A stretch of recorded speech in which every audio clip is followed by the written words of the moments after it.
Assalamualaikum warahmatullahi wabarakatuh. Waalaikumsalam warahmatullahi wabarakatuh. Selamat siang anak-anak.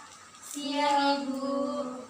Bagaimana kabar kalian hari ini? Alhamdulillah baik Bu. Alhamdulillah. Apakah kalian sudah siap untuk mengikuti pelajaran hari ini? Siap. Sebelumnya, mari kita berdoa terlebih dahulu ya. Ketua kelasnya siapa? Ayu Rani Ibu. Ayu Rani, tolong pimpin doa terlebih dahulu ya. Sebelum mulai pelajaran hari ini, mari kita berdoa menurut percaya anak masing-masing. Doa mulai. Doa selesai. Sebelumnya, Ibu absensi terlebih dahulu ya.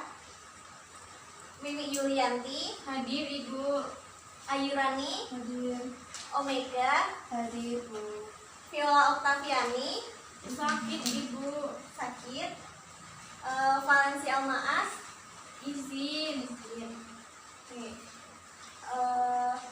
Sebelum membahas materi pada hari ini, yaitu kita akan membahas tentang permintaan dan penawaran. Nah, mari kita ingat kembali. Minggu kemarin kan kita sudah membahas tentang pasar kan? Apa sih macam-macam pasar persaingan tidak sempurna itu? Ada yang tahu? Pasar monopolistik. Iya. Pasar monopoli. Iya. Pasar monopoli. Nah, pasar persaingan tidak sempurna itu terdiri dari 3, yaitu yang pertama ada pasar monopoli, yang kedua ada pasar oligopoli, dan yang ketiga ada pasar monopolistik. Kompetensi dasarnya yaitu mendeskripsikan konsep pasar dan terbentuknya harga pasar dalam perekonomian. Adapun indikator yang akan kita bahas pada hari ini ada 5, yaitu yang pertama pengertian permintaan dan penawaran, yang kedua ada faktor-faktor yang mempengaruhi permintaan dan penawaran, yang ketiga ada kurva permintaan dan penawaran, yang keempat ada pergerakan dan pergeseran kurva permintaan dan penawaran, dan materi yang terakhir yaitu ada hukum permintaan dan penawaran. Ada yang tahu tidak kenapa pada saat menjelang hari puasa atau hari lebaran itu harga barang pokok naik? Ada yang tahu? Karena permintaannya yang tidak stabil, terlalu Ya. banyak Ibu. Ya benar. Harga barang pokok itu naik pada saat menjelang hari puasa atau hari lebaran dipengaruhi oleh faktor permintaan dan penawaran yang tidak seimbang. Selain dipengaruhi oleh faktor tersebut, harga barang pokok itu naik disebabkan oleh penyebab utama, yaitu yang pertama ada harga barang itu naik karena permintaan yang meningkat. Penyebab kedua ada rantai distribusi yang panjang, dan faktor yang ketiga ada faktor iklim. Sehingga diharapkan kalian harus mengikuti pelajaran ini, harus semangat ya, karena permintaan dan penawaran ini sangat penting di dalam kehidupan perekonomian maupun kehidupan sehari-hari kita. Oke, lanjut saja ya, kita ke materinya. Yang pertama ada pengertian permintaan dan penawaran. Dalam ilmu ekonomi, kenaikan harga dan kelangkaan itu disebabkan oleh permintaan dan penawaran yang tidak seimbang. Dalam teori permintaan dan penawaran itu menggambarkan hubungan di pasar, yaitu antara si calon pembeli dan penjual dalam suatu barang atau jasa. Lalu apa sih itu permintaan dan penawaran? Ada yang tahu permintaan itu apa? Ya, permintaan atau demand yaitu jumlah keseluruhan barang atau jasa yang ingin dibeli oleh konsumen pada berbagai tingkat harga. Ibu ulangi ya, permintaan atau demand yaitu jumlah keseluruhan barang atau jasa yang ingin dibeli oleh konsumen pada berbagai tingkat harga. Lalu apa sih itu penawaran? Ada yang tahu? Belum tahu Ibu. Ya, penawaran atau supply yaitu kesediaan penjual untuk menyerahkan berbagai jasa pada tingkat harga dan waktu tertentu dan keadaan tertentu. Sampai sini paham apa itu permintaan dan penawaran?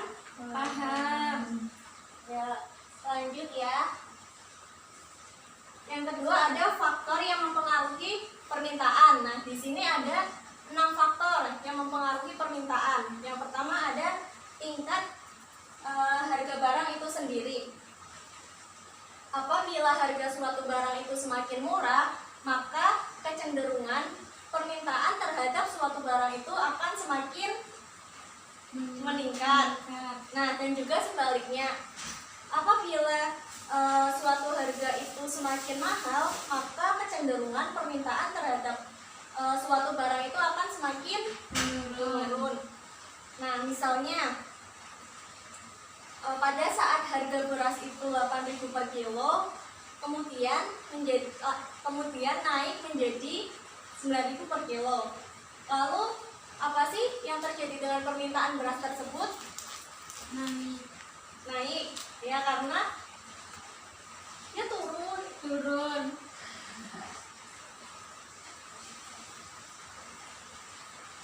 Permintaan beras tersebut turun karena harga beras itu kan naik kan, harga berasnya naik, jadi permintaannya turun. Nah, coba pikirkan, orang akan mengeluarkan lebih banyak uang untuk membeli beras. Namun bagi orang-orang yang pendapatannya itu berkecukupan, hal ini tidak akan menjadi masalah kan apabila harga beras itu naik. Tetapi bagi orang-orang yang pendapatannya itu berkecukupan, maka orang tersebut akan mengurangi permintaan terhadap beras kan, kemudian mengganti beras tersebut menjadi makanan lain seperti kayak jagung, singkong, ubi-ubian, dan lain-lain. Nah, dapat disimpulkan bahwa permintaan terhadap suatu barang itu akan menurun apabila harga terhadap barang itu akan meningkat. Nah, terus faktor yang kedua ada tingkat pendapatan. Tingkat pendapatan konsumen akan menunjukkan tingkat daya beli konsumen. Semakin tinggi tingkat pendapatan terhadap suatu barang, maka permintaan terhadap suatu barang itu akan semakin meningkat pula. Misalnya di suatu pasar malam terdapat bazar baju murah. Misalnya Ayurania memutuskan untuk membeli baju di pasar malam tersebut satu dengan harga 80.000, karena Ayurani ini mempunyai penghasilan 500.000 per bulan. Berbeda dengan Mbak Dian misalnya. Mbak Dian ini berpenghasilan 1 juta per bulan, sehingga memutuskan untuk membeli baju di pasar malam tersebut 2. Nah, seperti itu. Sampai saat ini ada yang belum paham? Sudah Paham ya. ya. Faktor yang ketiga yaitu selera masyarakat. Selera masyarakat atau kebiasaan ini dapat mempengaruhi permintaan. Karena semakin tinggi selera masyarakat terhadap suatu barang tersebut, maka permintaan terhadap suatu barang tersebut akan meningkat pula. Misalnya saat ini yang sedang menjadi tren apa? Outer ya misalnya. Nah, jadi tingkat permintaan outer ini meningkat, sehingga tingkat produktivitas outernya juga akan meningkat pula. Terus faktor yang keempat ada perkiraan harga pada masa depan. Apabila masyarakat memperkirakan bahwa harga barang yang akan dibeli itu harganya semakin mahal, otomatis masyarakat tersebut akan membeli barang yang akan dibeli dengan jumlah yang banyak kan, karena orang tersebut khawatir bahwa harga barang itu kalau tidak dibeli sekarang maka harganya akan naik. Nah, dan juga berlaku sebaliknya. Apabila orang itu memperkirakan bahwa harga barang itu akan menurun, maka masyarakat otomatis akan mengurangi jumlah barang yang akan dibeli. Nah, faktor yang kelima ada harga barang pengganti atau substitusi dan barang komplementer atau pelengkap. Di sini ada yang tahu tidak apa itu barang substitusi? Barang pengganti. Ya, barang substitusi adalah barang yang saling menggantikan. Contohnya kayak daging ayam dengan daging sapi. Terus apalagi contoh barang substitusi? Ada yang tahu contoh barang substitusi itu apa? Jagung untuk menggantikan beras. Ya. Nah, terus barang komplementer itu apa sih? Pelengkap. Pelengkap. Nah, contohnya Benang untuk pembuatan pakaian. ya, Melengkapi kopi dengan gula, teh dengan gula gitu ya. Iya. Terus faktor yang terakhir ada jumlah penduduk. Nah, semakin tinggi atau besar jumlah penduduk di suatu daerah atau kota, maka semakin tinggi pula permintaan terhadap suatu barang tersebut. Dan juga sebaliknya, semakin rendah atau kecil jumlah penduduk di suatu daerah atau kota tersebut, maka semakin kecil pula permintaan terhadap suatu barang. Nah, sampai sini ada yang belum paham tentang faktor yang mempengaruhi permintaan? Sudah. paham? Ya. Lanjut ya. Iya. Kemudian ada faktor yang mempengaruhi penawaran. Kan tadi kita sudah membahas tentang faktor yang mempengaruhi permintaan kan? Ada yang ingat apa saja itu? Jumlah penduduk. Iya, jumlah penduduk. Barang substitusi. Iya. Barang komplementer. Nah, sekarang ada faktor yang mempengaruhi penawaran. Ada 4, yaitu yang pertama harga barang itu sendiri. Produsen atau perusahaan akan memperbanyak jumlah permintaan yang ditawarkan apabila harganya itu naik, dan juga sebaliknya. Produsen atau perusahaan akan mengurangi jumlah permintaan terhadap barang tersebut apabila harganya turun. Terus faktor yang kedua ada tingkat teknologi. Perusahaan yang menggunakan teknologi pada tingkat yang lebih tinggi maka akan meningkatkan hasil produksinya dengan cepat. Tetapi apabila perusahaan tersebut menggunakan teknologi yang lebih tinggi, maka akan mengurangi jumlah biaya produksinya.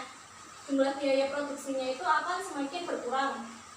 Misalnya kayak perusahaan tersebut akan memproduksi gula pasir. Kemudian perusahaan tersebut harus mengeluarkan uang sebesar 4.000. Tetapi harga jual gula pasir per kilonya itu ditawarkan dengan harga 8.000 per kilo. Namun apabila perusahaan tersebut menggunakan teknologi yang lebih modern, maka perusahaan tersebut akan menurunkan biaya produksinya yang tadinya 4.000 akan turun menjadi 3.000. Nah, tetapi harga beras yang ditawarkan itu masih tetap, yaitu 8.000 per kilo. Jadi dapat disimpulkan bahwa apabila perusahaan itu menggunakan teknologi yang lebih tinggi, maka perusahaan tersebut akan memperbanyak jumlah permintaan atau produksinya, tetapi biaya produksinya akan menurun. Nah, terus yang ketiga ada biaya produksi. Produsen akan membutuhkan faktor-faktor untuk mempengaruhi barang atau jasa. Di sini apabila biaya produksinya itu semakin meningkat, maka harga terhadap barang itu akan cenderung meningkat juga. Faktor yang keempat ada harga barang lain yang berkaitan. Nah, misalnya di sini harga barang lain yang berkaitan itu seorang petani mempunyai lahan yang ditanami dengan jagung dan kacang-kacangan. Tetapi pada saat harga jagung itu meningkat, otomatis petani tersebut akan mengurangi jumlah penanaman kacang-kacangan kan. Nah, karena pada saat itu harga jagung sedang meningkat atau naik, menguntungkan gitu. Nah, selanjutnya ada pergerakan dan contoh kurva permintaan.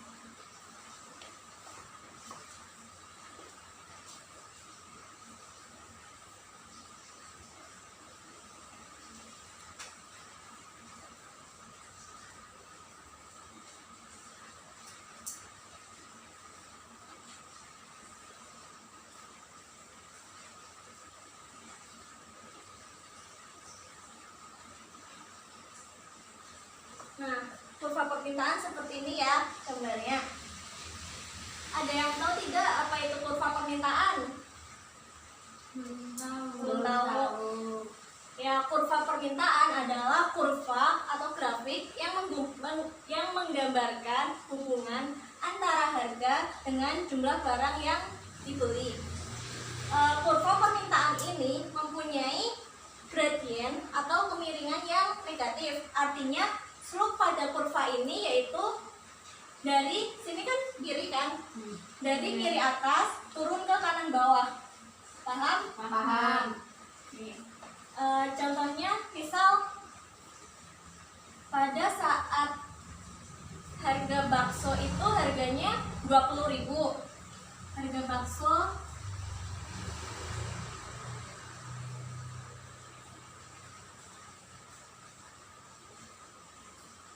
Rp20.000, jumlah permintaan yang diminta itu 120 mangkok.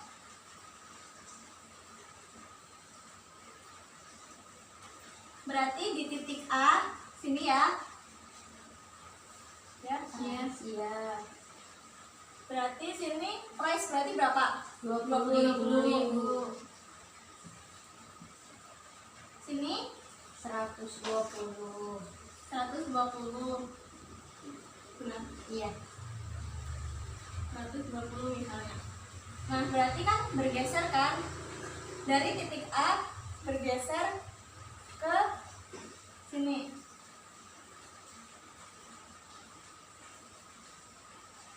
Nah, ini. Nah, terus pada saat harga bakso itu turun menjadi 18.000,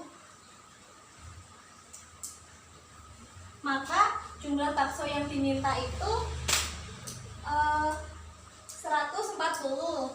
Berarti bergeser kan, dari titik A bergeser ke kanan titik B. Ini berarti ya 140. Nah, dapat disimpulkan bahwa kurva permintaan ini bergerak disebabkan oleh harga barang tersebut atau harga barang itu sendiri. Sampai sini paham? Paham. Oke.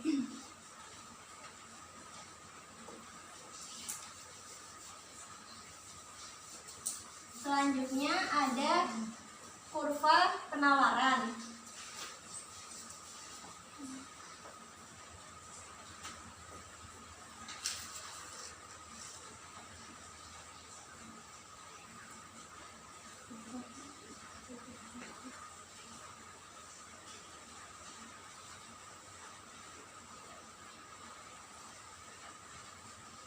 Nah, tadi kan kita sudah membahas tentang kurva permintaan. Selanjutnya ada kurva penawaran.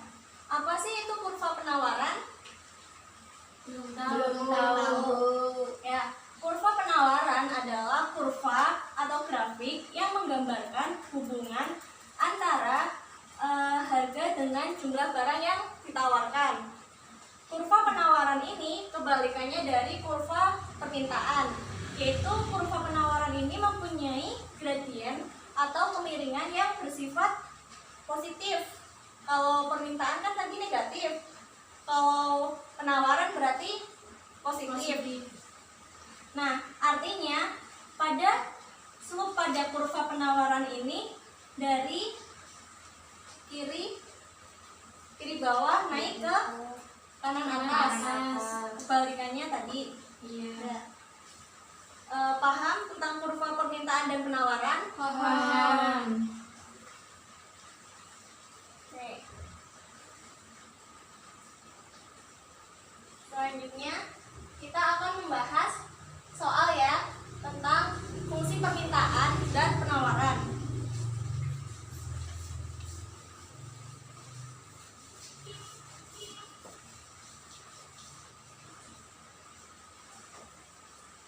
Nah, ada yang tahu rumus fungsi permintaan dan penawaran itu apa? Belum Belum. Nah, rumusnya itu P min P1 per P2 min P1 sama dengan Q min Q1 per Q2 min Q1. Nah, di sini di soal, pada saat harga sandal 40.000, jumlah sandal yang diminta 400 pasang. Pada saat harga sandal turun menjadi 35.000, jumlah sandal yang diminta naik menjadi 600 pasang. Berarti ada yang tahu P itu apa? Price. Kalau Q, Quality. nah berarti P1-nya berapa? 40.000. 40.000. P2-nya 35.000.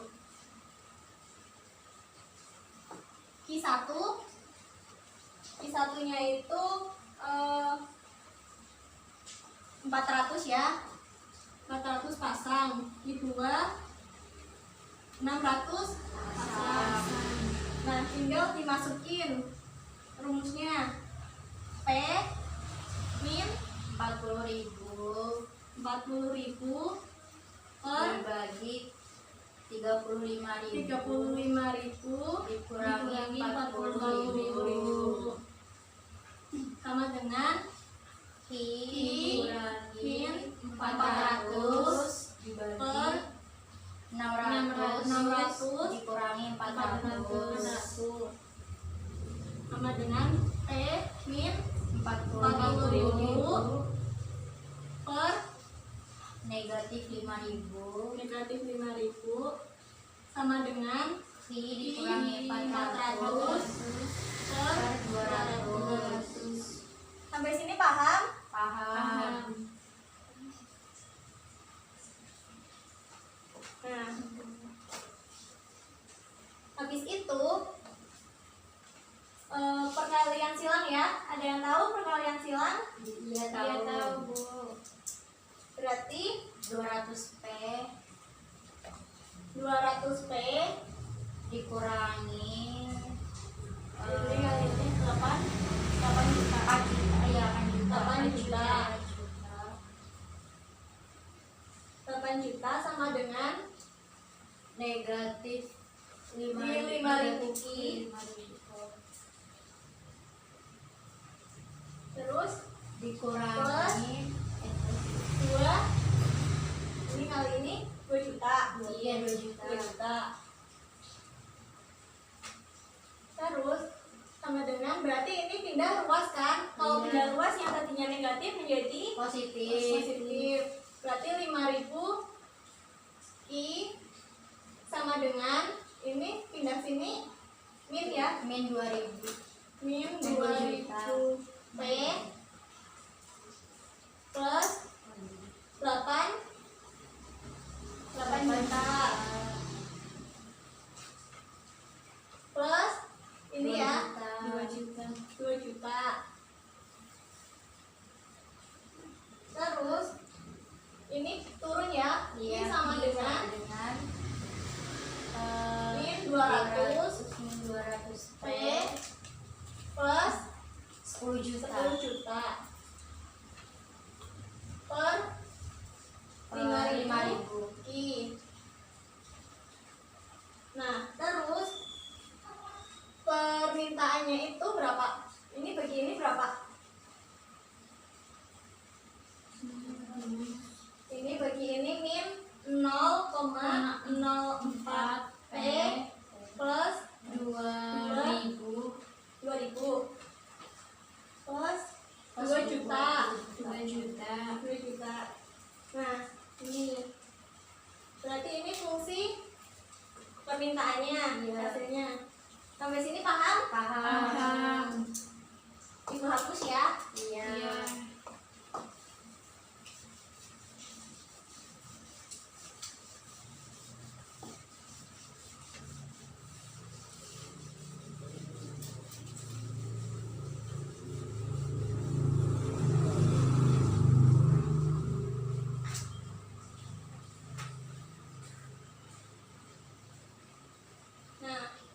Dan di sini ada soal kedua. Nanti soal kedua Ibu kirim ke email ketua kelasnya ya. Nanti dikerjain. Iya. Minggu depan kita bahas bersama-sama.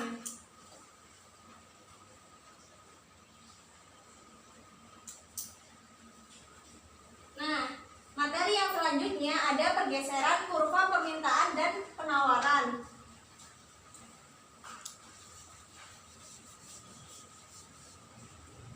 Yang permintaan ya.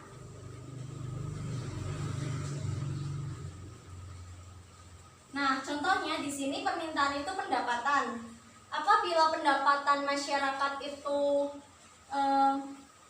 meningkat, maka permintaan terhadap barang itu akan meningkat. Jadi kurva permintaannya bergeser ke kiri. kalau meningkat kanan. Ya, berarti pendapatannya bergeser ke kanan.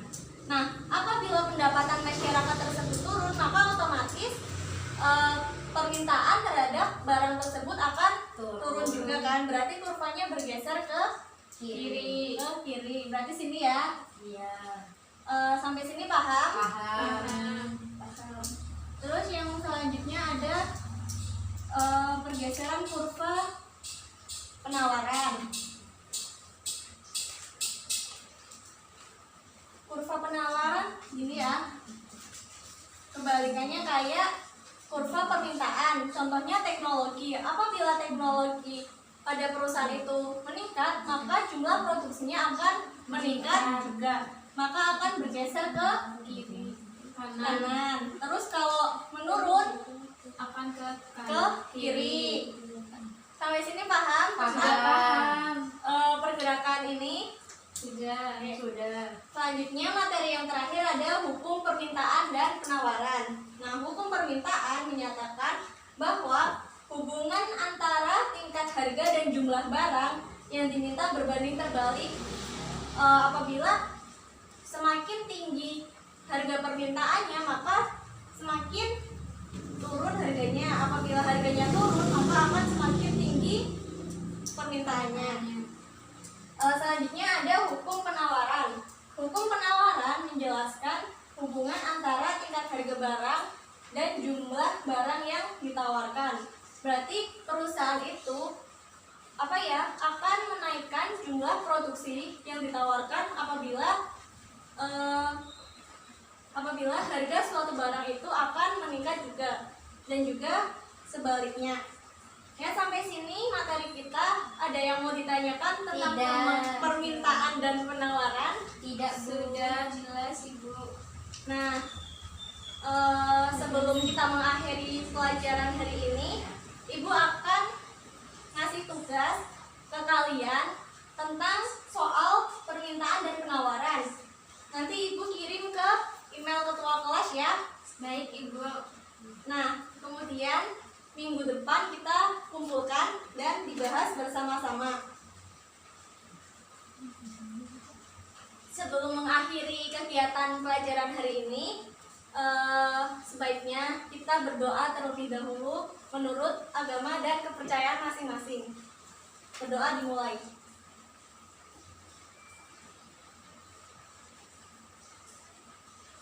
Berdoa selesai. Sekian kegiatan pelajaran hari ini. Mohon maaf kalau banyak salah, dan terima kasih. Wassalamualaikum warahmatullahi wabarakatuh. Waalaikumsalam warahmatullahi wabarakatuh.